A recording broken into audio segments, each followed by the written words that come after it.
Hello everyone, welcome back to our YouTube channel. So in today's video, I'm going to show you how to unblock someone in LinkedIn. So first of all, open a LinkedIn application. Now on the top left here, click on this profile icon.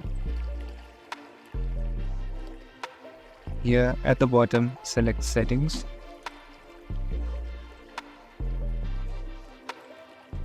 In the third option, you can see visibility.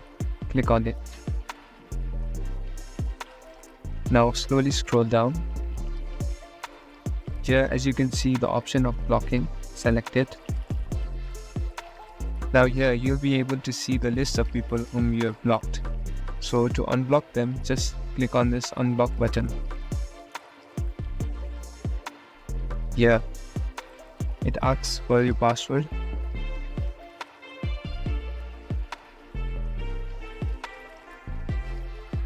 And select unblock.